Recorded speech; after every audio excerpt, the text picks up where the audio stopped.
मैं केपी साहनी जी से जानना चाहता हूँ कि एक पर्व है होली का। और होली में कई किसी तरह का तमाम तरह की लोग धारणा है कि होली अलग अलग, जैसे पंजाब में क्यों मनाया जाता है, उत्तर प्रदेश में क्यों मनाया जाता है, वो रंगों का कोई होली कहता है, लेकिन असली क्यों मनाया जाता है इसकी विषय में मैं जाता हूँ। केपी साहनी जी हैं और हमारे साथ राम जी मल्लाह जी हैं। तो मैं आप दोनों से जानना चाहता हूँ कि होली मनाने का जो पर्व है वो क्यों और कैसे शुरू हुआ है। केपी जी शुरुआत करिए। मैं तो ये कहूँगा कि मेरे समझ से होली जो है ये चैत्र मास के फर्स्ट दिन मनाया जाता है।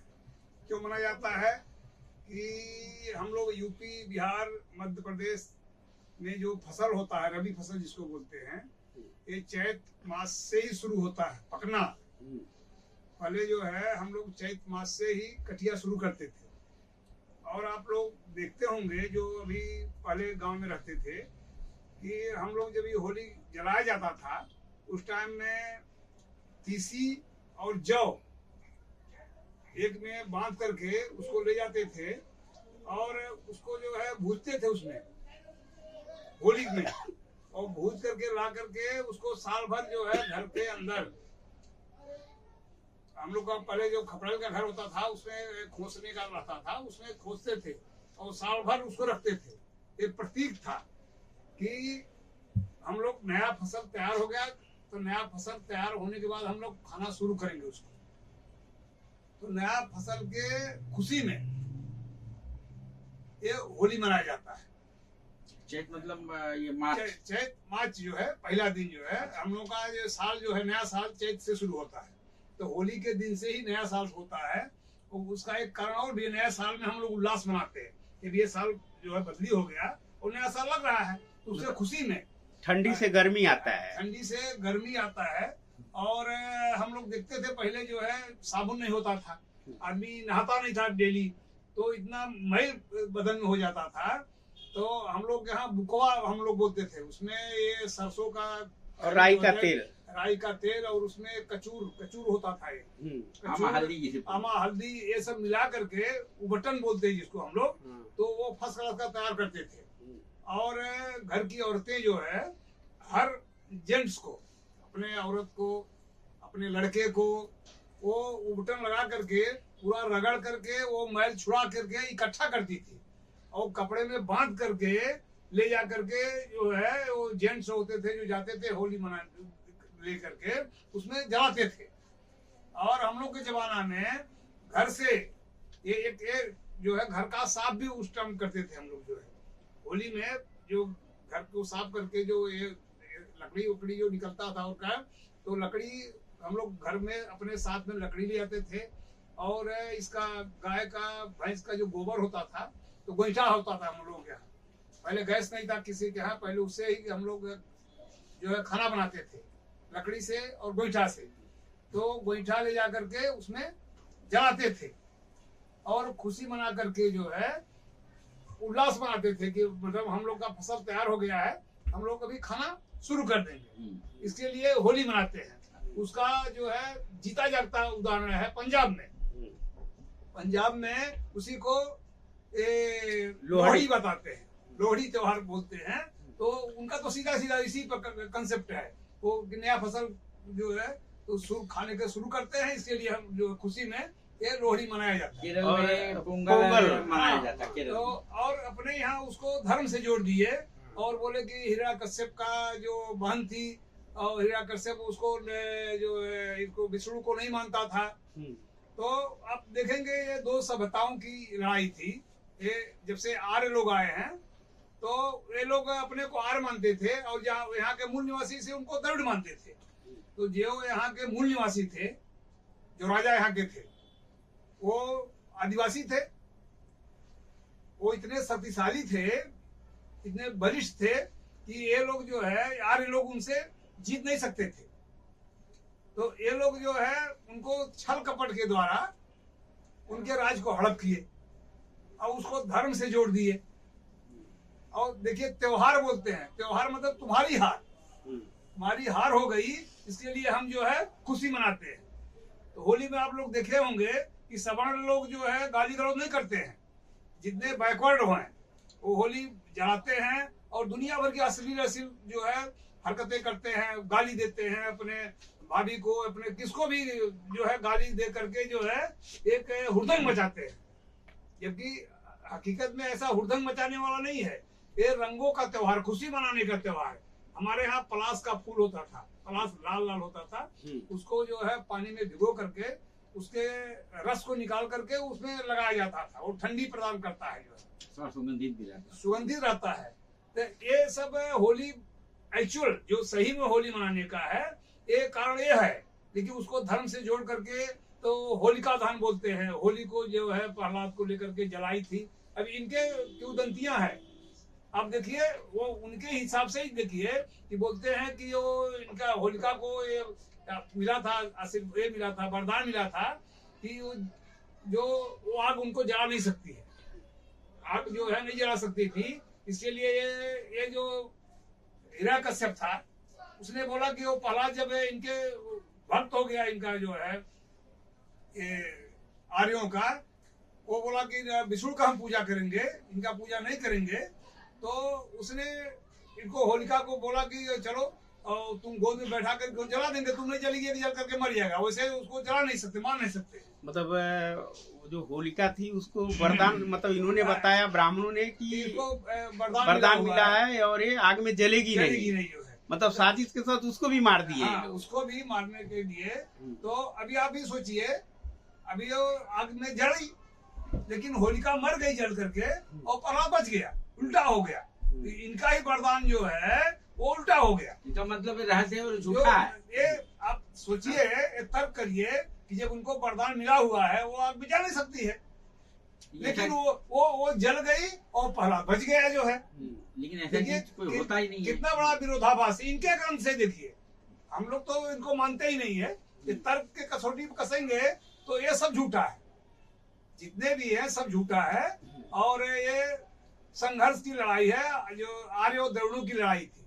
और द्रविड़ों को जो ये लोग राक्षस बोलते थे और आर्यों को देवता बोलते थे।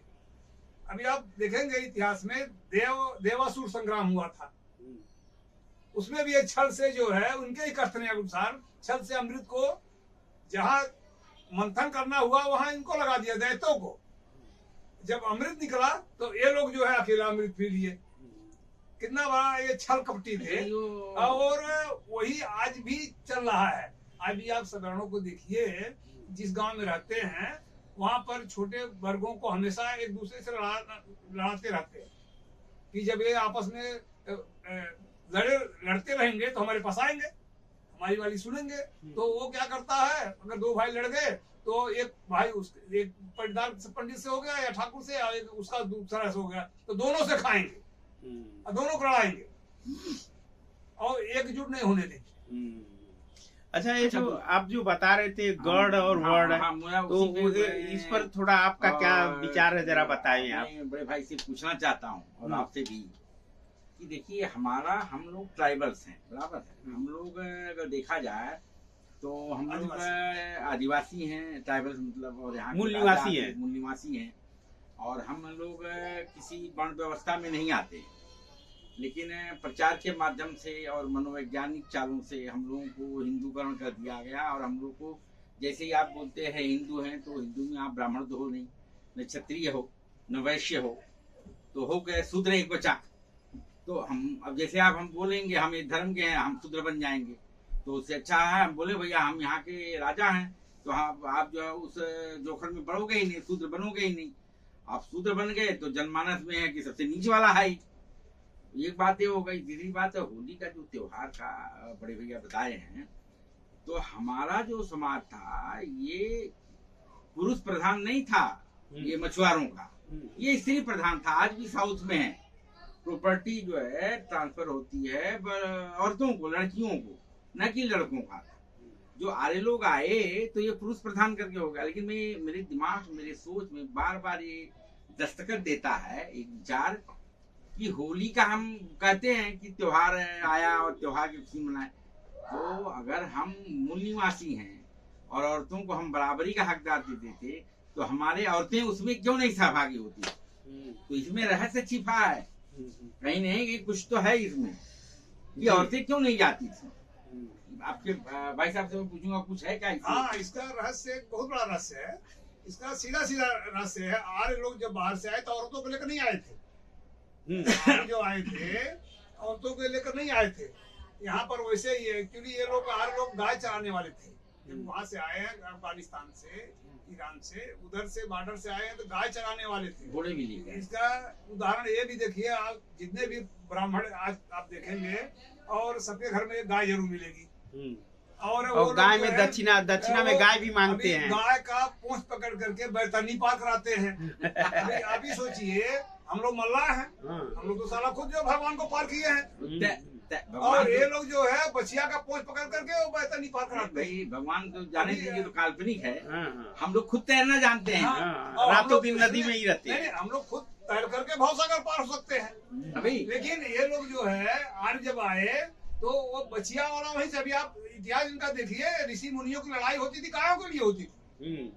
जितने ऋषि मुनि होता था नहीं, वो सब गाय रखता था, और आपस में ये लोग का भी लड़ाई होता था, गाय के लिए लड़ाई होता था, और जितने जिसके ज्यादा गाय होती उतना बड़ा ऋषि होता था। अब इसको तो आर्य जो आए, मूल विषय पे आते हैं कि औरतें लेकर के आए नहीं, तो आए तो यहाँ पर धीरे धीरे बस गए, यहाँ पर 400 BC करने लगे, और यहाँ पर शादी किए यहाँ के द्रविड़ों के औरतों से शादी किए। तो इनका कंसेप्ट वही है कि औरत को बराबर का दर्जा देते ही नहीं है, क्योंकि उनको मालूम है कि ये हमारे जो है खानदान की औरतें नहीं है ये। इसके लिए आर्यों में औरतों का महत्व नहीं है। जैसे RSS वाला भी देखेंगे, RSS में जितने हैं वो सभी नहीं करते हैं। इसका उदाहरण एक जन्म 2000 मैं आपको देता हूँ। कंसेप्ट करते हैं, और औरतों ये शादी नहीं करेंगे। जितने भी देखिए RSS का आज तक जितना भी हुआ नेता, वो रड़ुआ ही है। तब शादी नहीं किया, हम लोग भोजपुरी में रड़ुआ बोलते हैं उसको। और अभी आज का हमारा प्रधानमंत्री, उसको भी देखिए शादी कर लिया, फिर भी अपने औरत को नहीं रखा। वो भी RSS का विचारधारा वाला, इसलिए नहीं रखा औरत को। जबकि हिंदू धर्म में आप औरत को अगर तलाक नहीं देते हैं, जब तक आप उसके अधिकार को वंचित नहीं कर सकते। लेकिन जीता जाता है। देखिए अभी प्रधानमंत्री है, उसको औरत नहीं मानता है, उसको अधिकार भी नहीं दिया है। तो ये RSS की विचारधारा है। RSS की विचारधारा मतलब ये आर्य लोगों का है। अभी आप दक्षिण में देखेंगे द्रविड़ अभी भी है, द्रविड़ मुनेत्र कड़गम पार्टी भी है वहाँ पर, और राहुल द्रविड़ सबसे बड़ा खिलाड़ी, राहुल द्रविड़, वो भी द्रविड़ अपने को लिखता है। तो इससे वही सिद्ध होता है कि हमारे यहाँ दो ही सभ्यता थी, आर्य और द्रविड़। यहाँ का मूल निवासी द्रविड़ था, और जो बाहर से आए आर्य थे। तो और आर्यों में औरतों का स्थान नहीं है, दो दर्जे की। इसके लिए वो लोग बोलते हैं कि औरत जो है, औरतों का कोई जात नहीं होता है। लोग आर्यों में ही कि औरतों का कोई जात नहीं होता, किसके भी शादी कर दिया वो वही हो गया। जिसके साथ शादी किया उसकी जात वही हो गई। एक कंसेप्ट है उनका। अपने फायदे के लिए हर जगह उन्होंने मॉडिफाइड किया है, और औरतों का अधिकार ही नहीं दिया। वो तो अभी संविधान जब से लागू हुआ, जब औरतों को अधिकार मिला है। उसमें मैं एक जोड़ना चाहता हूँ जी। कंसेप्ट है जो तर्क के ऊपर आधारित है और वैज्ञानिक आधारित है। कि देखिए, जो आर्य संस्कृति से जो लोग हैं, जैसे पारसी हैं, ईरानी हैं, और जो ब्राह्मण वर्ग है, ये अपने आप को आर्य बोलते हैं, जो कि अग्नि का पूजा करते हैं। पारसी अज्ञारी है, ईरानी अज्ञारी है, बराबर है। और ब्राह्मण भी वो अग्नि हवन कुंड करते हैं, बराबर। जो जितने भी आर्य हैं, they are just worshipping of the fire. अब उसमें फायर का तो करते हैं, और दूसरी बात है उनमें कि उसमें मुंज थ्रेड सेरेमनी। अब आर्य जो बाद में आए, जैसे पारसी हुए, ईरानी हुए, तो हमारे दोस्त हैं बहुत सारे। तो मैंने उनको पूछा कि भाई थ्रेड सेरेमनी में आप में भी होती है क्या? बोले यस। उनके अज्ञारी में मुझे नहीं जाने दिया। तो मैं उनसे पूछा, वहाँ के जो पुजारी रहते हैं, कि भाई why you are just prohibiting me to enter in this agiary? तो बोले क्योंकि आपके थ्रेड बियरिंग नहीं हुआ है। तो बोले आप पहने हैं क्या? तो लोगों ने ऐसा जनेऊ संस्कार जो बोलते हैं, वो बंडी निकाला, बनियान में ही उस सिलाई हुआ था थ्रेड, और ईरानी यहाँ पहनता है। तो दे आर थ्रेड बियरिंग। और उनकी लेडीज भी, हमारी एक दोस्त थी जो मेरे से बहुत बढ़िया दोस्ती थी, वो ईरानी थी, तो उसे मैं पूछा आर यू वियरिंग थ्रेड? बोले yes Ram, yes I am wearing the thread. तो उसने दिखाया व्हाइट एक पहनी हुई थी। तो ब्राह्मणों में भी वो लोग आ रहे हैं, वो लोग भी जनेऊ पहनते हैं, लेकिन वो लोग पहले आए थे और ये लोग बाद में आए हैं, तो अपने औरत का भी थ्रेड सेरेमनी करते हैं। लेकिन जो पहले आए थे वो हमारे लोगों की औरतों से लूट मार करके ले गए और उनका थ्रेड सेरेमनी नहीं होता। इसलिए कबीर साहब ने एक प्रमाण दिया है कि पांडे अगर तू बबरीन का जाया तो और मार क्यों नहीं पकड़ा आया। और दूसरी बात है, तुम्हारी औरत जन्म की शूद्रीन, तुम्हारे धर्म के अनुसार आप जो लिखे हो कि शूद्र है जो जिसका जनेऊकरण नहीं होता है, तो तुम्हारी औरत को जनेऊकरण नहीं करते हो तो शूद्र ही है ना, तो उसका परोसा क्यों खाते हो? तो इसमें हिडन है, क्योंकि जब वो लोग आए थे तब वो लोगों ने लूट मार, बारबेरियन टाइप थे, उनके पास घोड़े वगैरह थे। तो यहाँ पे आने के बाद जो है, जो धन दौलत लूटते ही थे, तो उनमें एक बहुत बड़ी चालाकी थी। They are very intelligent people. तो वो लोगों ने आपको बारबेरियन फोर्स से तो लूटते ही थे, दिमागी रूप से भी आपको अरेस्ट कर लिया। तो उसमें क्या है, आपको जो धर्म का और भगवान का जो भय है कंसेप्ट आप में डाल दिया। और तीसरी बात, जब ये लूट के ले जाने लगे धन दौलत, तो औरत लेके तो आए नहीं थे, बहुत कम लेडीज आई थी। उनकी जीन तो सफेद व्हाइट ब्लू आइज। आज भी जो बहुत सारे आर्य लोग हैं, देखोगे गोरे गोरे तुम अंग्रेज दिखते हैं, और यहाँ के लोग तो द्रविडियन थे, काले जैसे हम लोग हैं। तो औरतों को भी लूट के ले जाने लगे। तब उनके उस समय झगड़ा होने लगा कि भाई बढ़िया लेडी लूट के, भाई मैं लूट के लाया हूँ। तो कई ग्रुप थे, वो बोले मैं लूट के लाया हूँ, तो बोले मैं लूट के लाया हूँ। तो झगड़े होने लगे। तो झगड़े से निजात पाने के लिए वो लोगों ने पहचान दिया। जैसे आपको उदाहरण के लिए एक जो है तर्क का उदाहरण देता हूँ। मान लो आपको 50 भैंस है और मेरे पास 50 भैंस है, बगल बगल में रहते हैं। अब दोनों मिक्स हो जाए तो रोज हमारा आपका मारा हो कि आपने ले लिया मैंने ले लिया, क्योंकि पहचान क्या है, क्योंकि भैंस को एक ही जैसे दिखती है। तो अब ये हुआ कि भाई किसने लूट के लाया, हम लूट के लाए कि तुम लूट के लाया ये लेडीज को। तो they have given the identity. तो आइडेंटिटी कैसे दिया? अंग छेदन। दुनिया में अंग छेदन नहीं है। अंग छेदन मतलब हम लूट के लाऊंगा, रमाकांत लूट के आएंगे तो कान छेदेंगे, और एक खजांची भाई लूट के आए तो ऊपर वाला कान छेदेंगे, फलाना ग्रुप लूट के आए तो यहाँ छेदेगा, चौथा ग्रुप लाएगा तो उनका भाई यहाँ छेदेगा, here in the septum of the nose, और एक यहाँ छेदेगा। और कोई ग्रुप है तो उसको काला धागा पहना दी।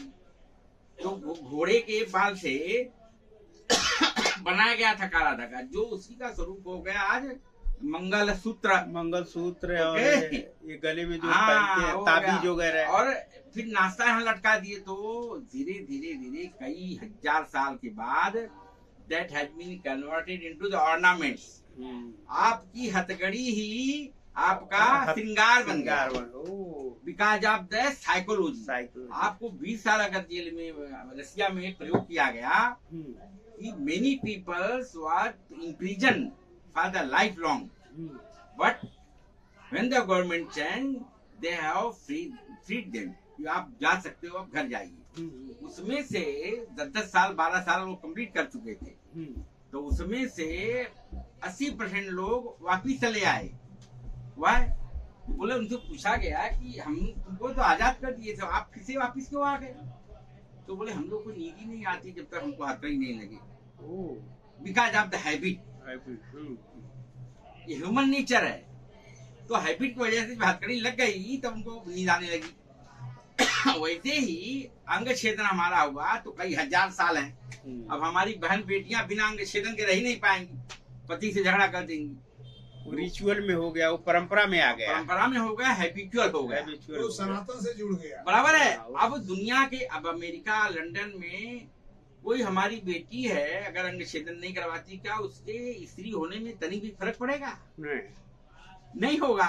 उल्टा दे क्या है, हमारी बेटियों को, हम तो यहाँ के मूल निवासी हैं, हमारे बेटियों को आप एक हमारे समाज में मछुआरों में एक केवट जो वैरियर समाज हमारी ही जात के लोग थे वो लास्ट तक जानते थे अंग छेदन हम लोग के ऊपर लादा गया है, इसलिए लास्ट तक अभी 20-25 साल आप पीछे जाइए, हमारे गांव के बगल में गांव है हमारे यहाँ समाज की उपजातियां हैं केवट, वो लोग लास्ट तक अपना कान नाक नहीं छेदाती थी। मैं अपने बचपन में जानता हूँ हमारे दादाजी पिताजी खुद बोलते थे लोग केवट नहीं छेदाते हैं। तो अभी जब मैं रशियन लाइब्रेरी के तमाम बुक्स पढ़े तब पता चला कि बिकॉज आप वो लोग उनको मालूम था कि ये हम पर लादा गया है, अभी वो लोग छेदाने लगे हैं अंग छेदन। तो अंग छेदन एक पनिशमेंट था, एक आइडेंटिटी थी कि किसने लेट की, लेकिन वो अभी रूप क्या दिया ऑर्नामेंट्स का हो गया। वो इसी तरह से ही बहुत सारे तमाम मनोवैज्ञानिक आधारित हम गुलाम हैं। आज हमारा समाज इतना ज्यादा है, हम यहाँ के राजा होने के बावजूद, जंगल जमीन जायदाद के मालिक होने के बावजूद आज हमारा समाज कैसे हो गया। बहुत सारे लोग पीने लगे हैं, शिक्षा से लोग उधर रुझान नहीं है जाने का, और जो है जो इस मालिक था वो गुलाम की तरह है कहीं सरकार में भागीदारी नहीं है। तो कारण क्या है, हम जो तार्किक और मनोवैज्ञानिक का रास्ता जो हमारा था उसको हम छोड़ करके मनुवादी की जो मनोवैज्ञानिक व्यवस्था है उसके हम लोग शिकार हो गए, और हम इतना उसमें चल गए कि हमारा डीएनए तक चेंज हो गया कि अब हमारे लोग कहीं दिखाई नहीं पड़ते। ऑफिस में चले जाइए कुछ विशेष जातियां दिखाई पड़ती हैं। मैं एक किताब में पढ़ा था कि आपकी सोच से आपका डीएनए चेंज हो जाता है। बिल्कुल बिल्कुल, yes. What you are thinking, you are going to perform, your future is going to happen like that. आप जैसे सोचते हो वैसे ही बनोगे। आप अब इतना आप पंगु हो गए हो कि अपनी बेटी का शादी नहीं कर सकते हो, अपने बेटे का शादी नहीं कर सकते हो, तो खाक क्या सेंड करोगे दुनिया? क्या खाक जो है आप सरकार चला पाओगे? जब हमारा समाज इतना पंगु है, अरे भाई बदलना पड़ेगा। अरे हिंदी में बोलो, भोजपुरी में बोलो, आशीर्वाद तो देना है, अपना शादी खुद करवाइए। शांति तो घर में आपको रहना है, शांति तीसरा आदमी करेगा, आपको रहना अच्छी तरह से रहना है ना। और शिक्षा की तरह से मेरा प्रार्थना है, जो जितने भी देखने वाले लोग हैं उसे प्रार्थना है मनोवैज्ञानिक आधारित किताबों को पढ़ें। अपने जो बहुजन विचारक, बहुजन जो समाज सुधारक कबीर से लेकर के और अपने पेरियार साहब, फिर वो जो अपने क्या नाम था उनका, अपने पूना में जो जिनकी शिक्षिका थी, पहली शिक्षिका, महात्मा फूले की किताब जो है उनको पढ़िए। फिर बाद में भाई मार्क्स को भी पढ़िए। अंधविश्वास को मिटाना हो तो कलबुर्गी साहब को पढ़िए, तो जब तक लंकेश्वर को पढ़िए, जब तक पता चला कि भैया जैसे उदाहरण के लिए एक चीज बताना चाहता हूँ। जैसे मान लीजिए मैं शादी किया और मेरी बीवी है, उसको बच्चे नहीं हो रहे हैं, तो हम मान लीजिए एक कहीं उसके पास गए, धार्मिक गुरु है, तो वो बोलेगा कि भैया ये आप पिछले जन्म का पाप है, आपके ऊपर शनि महाराज का प्रकोप है, गुरु जो है फलाने के गोद में बैठा है, इसलिए आप ग्रह दशा खराब है, इसलिए आपको बच्चे नहीं होंगे, या तो अपने पिछले जन्म में आपने पाप किया होगा। अब मुझे बताइए, जब पिछले जन्म में है तो पिछले जन्म में हम जाकर के उसको करेक्शन कर नहीं सकते, इसका मतलब नो ट्रीटमेंट। लेकिन वो जो है पैसे हटने के लिए मनोवैज्ञानिक ढंग से आपको तमाम चीज बता करके आपका पैसा हट लेगा।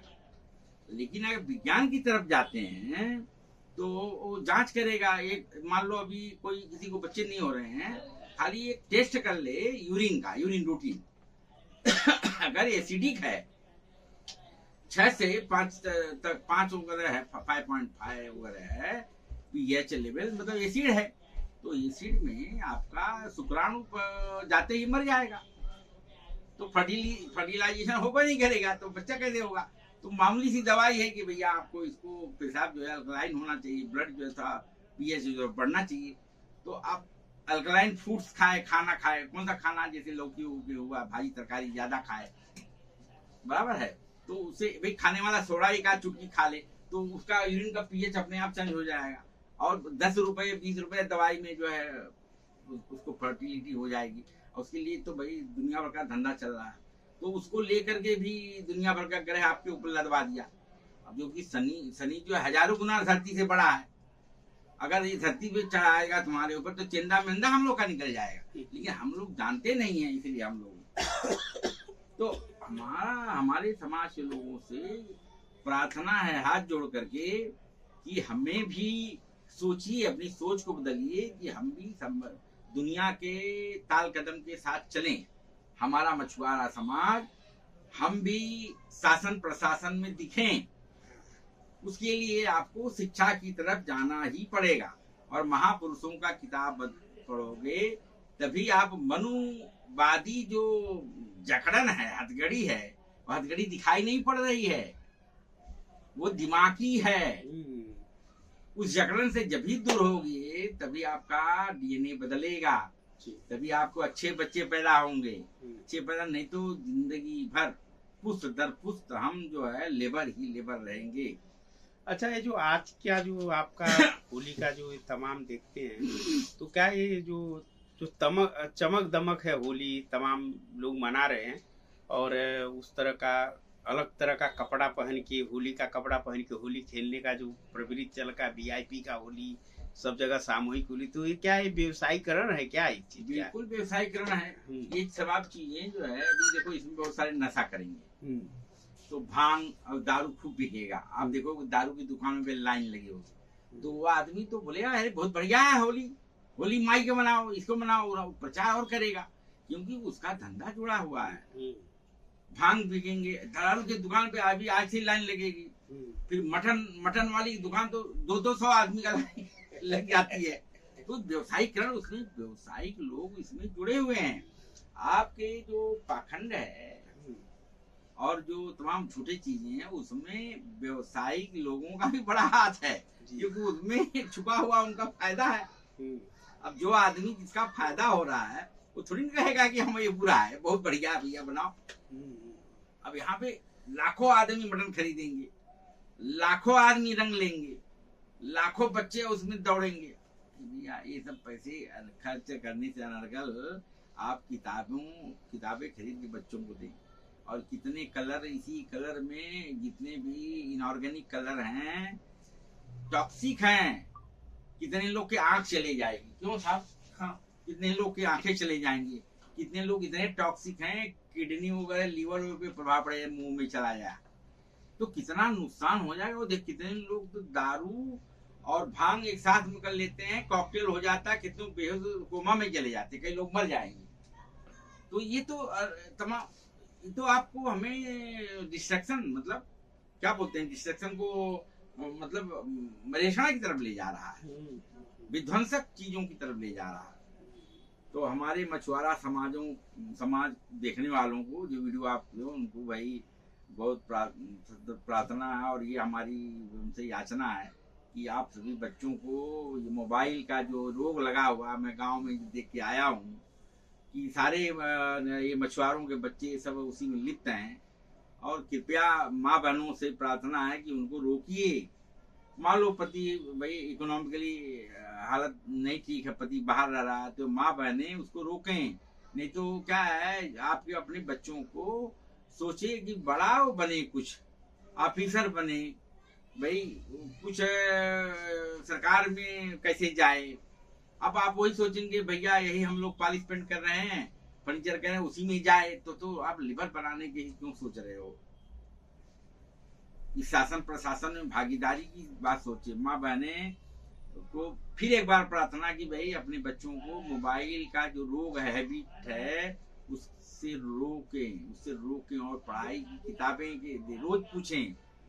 सबसे बढ़िया तरीका रोज पूछें उससे, क्या पढ़ा क्या नहीं पढ़ा, कहाँ जा रहा कहाँ नहीं। तो ये माँ बहन ही हमारे समाज को उबार सकती है, क्योंकि हमारा पुरुष समाज तो कमाई में लगा हुआ, रोजी रोटी में लगा हुआ, निचला तबका बाहर है, तो बच्चों से अटैचमेंट नहीं रहता। इसलिए माँ बहनों से बार बार प्रार्थना है कि आप अपने बच्चों को पूछिए, भले आप पढ़ी हो न पढ़ी हो, अनपढ़ हो, कुछ बात नहीं है, खाली आप पूछने से ही वो बच्चा सोचने लगे, अब मेरी माँ पूछेगी कितना पढ़ा, क्या किया, सुनाओ, आप भले नहीं पढ़े लिखी हैं, तो इतना पूछने से ही सतर्कता आ जाएगी और बहुत सारा सुधार हो जाएगा और हमारा मछुआरा समाज धीरे धीरे पैसे कमाने लगे हैं लोग, नो मैटर। लेकिन अभी नगण्य हैं। हम ऑफिसों में जाते हैं, कुछ विशेष जातियां ही दिखती हैं, कोई दिखता ही नहीं। अपना कोर्ट में जाओ, वहां ही कोई दिखता है। शासन प्रशासन में जाओ, क्यों साहब कहीं दिखाई पड़ रहा है कोई?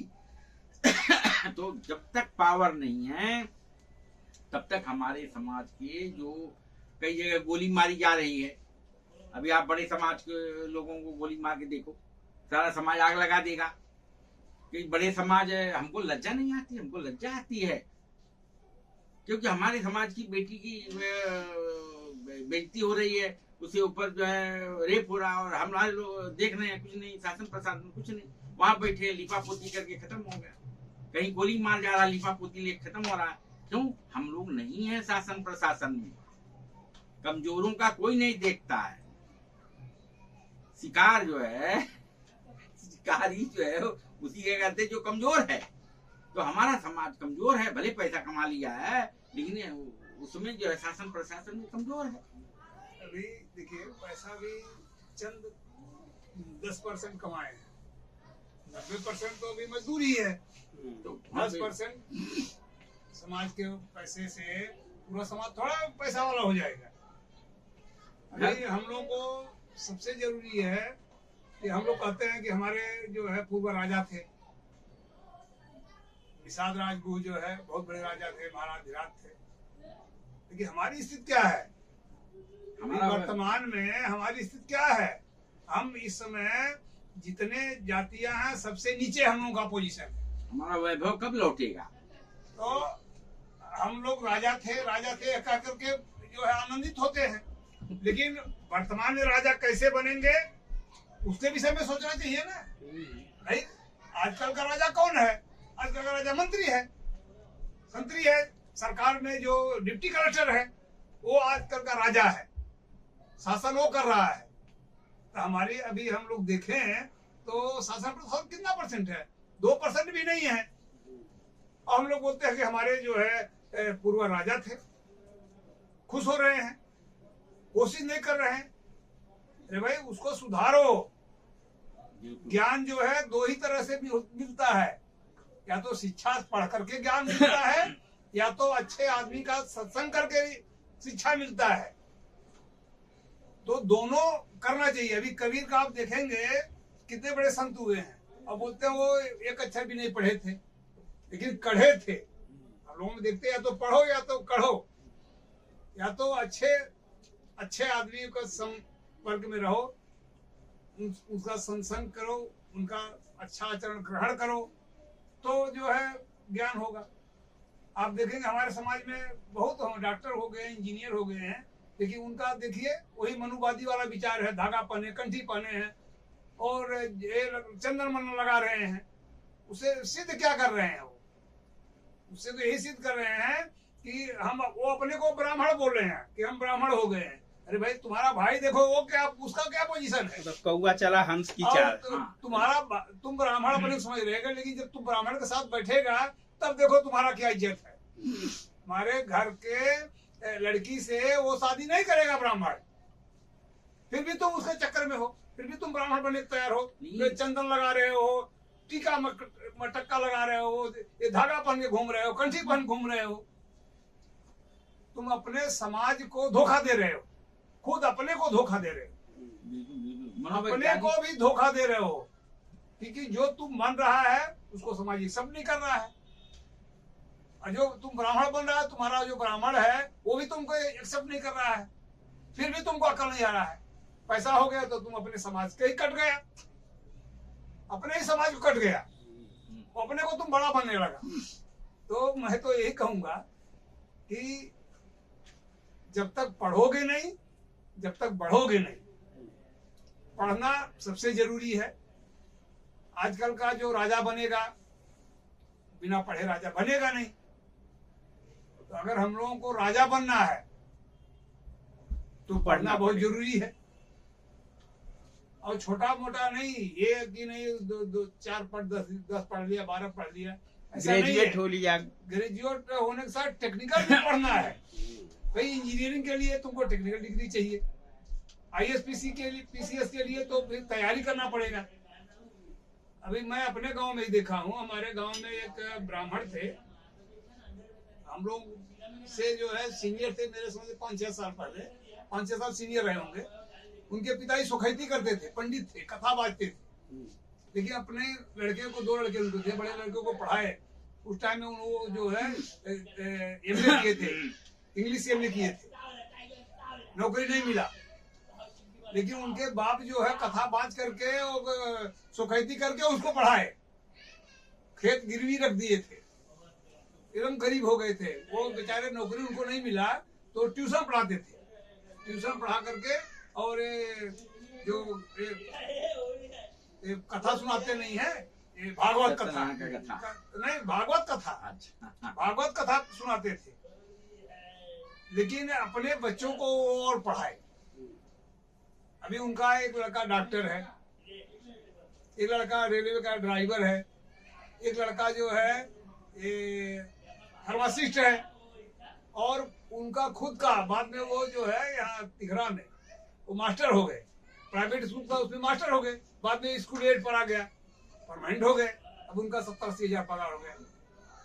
अभी देखिए वही शिक्षा का देन है कि वो इस समय जो है उनके घर में कम से कम 2-3 लाख रुपया महीना आ रहा। वो रिटायर हो गए हैं, मेरे समझ से 25-30 हजार तो उनका पेंशन आता है। शिक्षा का ही देन है। वही हमारे समाज के देखेंगे, कमा लेंगे, पहले करेंगे चलो खेत खरीद लो और ये खरीद लो, वो खरीद लो, वो घर बनवा लो, लेकिन बच्चे को पढ़ाने पर वो ध्यान नहीं देंगे। विकास उसको नहीं, हाँ, कि बच्चे को अच्छा शिक्षा दे दें, वो भी राजा बने, IAS बने, PCS बने, मंत्री नहीं कुछ तो नेता बने, नहीं कुछ तो जर्नलिस्ट बने, पत्रकार बने। ये 4 स्तंभ है अपने शासन के, 4 स्तंभ में से किसी स्तंभ में तो नियुक्ति हो गए वो। तो मैं अभी ज्यादा हो गया वार्ता हम लोगों का, मैं यही कहूंगा कि जब तक पढ़ेगा नहीं, जब तक बढ़ेगा नहीं। और ढोंग पर ज्यादा ध्यान न देवे। इसे हम लोग होलिका से शुरू किए थे, तो एक तर्कवादी जो था विचार हम लोग रखे हैं, त्योहार मनाइए, ऐसा कोई खुशी का रंगों का त्योहार है, मनाओ, कोई ये नहीं है, लेकिन उसको तर्क के हिसाब से मनाओ, न कि वो होलिका दहन के इसके हिसाब से मनाओ। उसको रंग का त्योहार उल्लास के साथ मनाओ, मजा करो। कोई भी त्योहार उल्लास के साथ मिलजुल करके मनाने के लिए है, त्योहार है तो मनाओ। और इस होली के शुभ अवसर पर मैं सबको जो है मुबारकबाद देता हूँ, खुशी से होली मनाइए। बहुत बहुत धन्यवाद।